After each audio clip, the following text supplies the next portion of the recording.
আসসালামু আলাইকুম viewers, welcome to another video. আলহামদুলিল্লাহ আমাদের দেখুন আমাদের লাহোরি আর এসে গোল্লা, মাশাল্লাহ দুইটাই অনেক ভালো। আরও দুইটা আছে গোল্লা কবুতর, অনেক ভালো, কালারটা মারাত্মক। মাশাল্লাহ অনেক কালার ভালো, আলহামদুলিল্লাহ। তো একটু বৃষ্টির দিন কবুতর একটু ঝিমঝিম ধরে থাকে।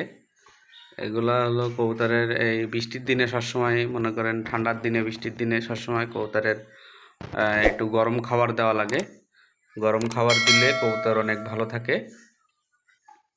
তো এইগুলো আপনার হলো সবসময় আপনার যারা কবুতর পালেন, যারা পুষেন বেশি কবুতর, আমার আপাতত দুইটা আছে। আমার একসময় কবুতর ছিল অনেকগুলো, আপাতত দুইটা আছে। তো আমিও একটা ছোটোখাটো খামার করব অবশ্যই। তো হলো যে কথা বলতে নিয়েছিলাম, কবুতরের বৃষ্টির সময় ঠান্ডার সময় একটু ঝিমঝিম ধরে থাকে। এগুলা সবসময় আপনারা খেয়াল করবেন।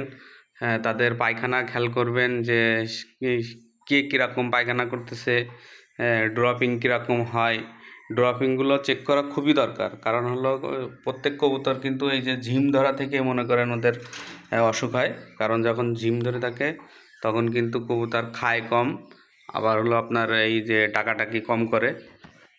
তো এইরকম হলে খুবই সমস্যা। তো সমস্যার সব কিছু সমস্যার সমাধান আছে।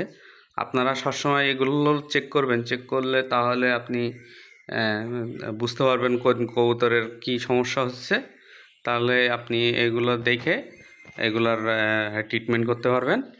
ট্রিটমেন্ট করা বলতে কি, কবুতরের আপনার এই সবসময় এখন হলো যখন বৃষ্টির দিন, আবার হলো ঠান্ডার দিন যখন আসে, তখন হলো কবুতরের ভিটামিন জাতীয় একটু গরম খাবার খাইতে দেওয়া লাগে। তাহলে আপনার মনে করেন যে কবুতরের এগুলো একটু রোগ ব্যাধি কম হয়।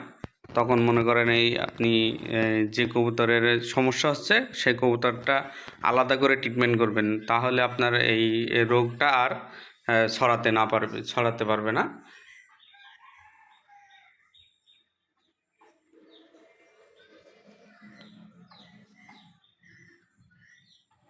তো মাশাল্লাহ মাশাল্লাহ আলহামদুলিল্লাহ খুবই ভালো। আমার এই দুটা গুল্লা দুটা, ওরা ডিম পারবে, এও ডিম পারবে।